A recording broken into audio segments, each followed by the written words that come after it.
This is Photographic History of the Civil War. Don't forget to like and subscribe for more rare images and stories. There was a time, not so long after Sumter, when holding the Mississippi meant holding the nation's lifeblood. The Union knew this, knew it down to the last button on a corporal's coat. And so they came, blue columns moving like the river itself, claiming the banks inch by inch. Now here you see the 13th Connecticut, drawn up neat along the water's edge. They belonged to Grover's division of the 19th Corps. You can tell they've been close to headquarters. White gloves, polished brass, and uniforms so fine they might have just come from the quartermaster's shelves. But this was no parade outfit. These men had fought at Port Hudson, seen the dust rise in Donaldsonville, and felt the sting of constant skirmishing across western Louisiana. They would go on to the Red River expedition, ill-fated as it was, and help build the dam at Alexandria that saved the gunboats. Men from New England, working beside woodsmen from Michigan and Wisconsin, all swinging axes like it was the last thing tethering the Union's fortunes.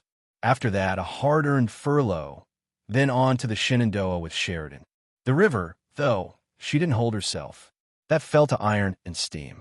What you're looking at here is a Tinclad, number 8 to be exact. Light armor, shallow draft. Not the heavy ironclads, but workhorses just the same. They could nose into tributaries where the big ones wouldn't dare. At first, it was a mess. Crews were patchwork, artillerymen, infantry, whoever could be spared. Commanders like Foote struggled with rank confusion, sometimes outranked by land generals on their own decks. Eventually, they'd sort it out. But for a while, the River Navy was as fluid as the waters it patrolled. Now this is Baton Rouge.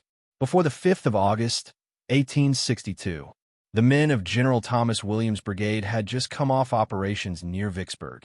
They'd pitched their tents right inside the town, thinking they'd get a spell of rest. But we don't rest easy. Breckinridge came at them in a fog so thick it swallowed the sound.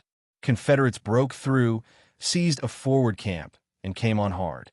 3 charges they made, but the Union line held. Williams fell, shot through, and gone before noon. Baton Rouge would be evacuated not long after, but the town stood. Too many schools and hospitals to burn. A different view now, but the same ground. This is Camp Banks, late July. 7th Vermont, 21st Indiana, and Nims Battery off to the right. Confederates figured these men were too sick to fight. But at the first shot, those in the hospital picked up rifles and formed a line. Colonel Cahill of the 9th Connecticut, an Irish outfit, took over after Williams fell. By nightfall, the ground was back in Union hands. The war didn't just kill soldiers, it remade lives. Here, near the end of it all, you see a bread line outside the veranda house. That's where Sherman stayed back in '59, before war made him a household name. Now the Freedmen wait for rations, a mule in the foreground, ears sharp as if he knew the future was uncertain. This was home, such as it was. Union troops had held Baton Rouge since May of '62. General Williams ran things from here when he wasn't off with Farragut trying to crack Vicksburg. By the time he came back, the barracks was more hospital than garrison. Half the men laid low with fever. Every town has its anchor, and this one had the courthouse, a symbol of civil order, even in the midst of martial law. There's pride here, too. A parade of seasoned troops, men who'd faced fever, fire, and the long grind of war. Some regiments could barely scrape together a company. Disease did more damage than bullets ever could. The 14th Maine lost 332 men to sickness. The 7th Vermont, 407. And yet, still they marched. Ruins of buildings destroyed by order of Colonel Payne. War leaves scars, not just on men, but on places. These homes, set ablaze on Colonel Payne's orders, stood too close to the arsenal grounds. They might have given cover to an attacker. So they were condemned and destroyed. And though no attack came after, Butler pulled his forces back to New Orleans. Baton Rouge, for a time, was left behind.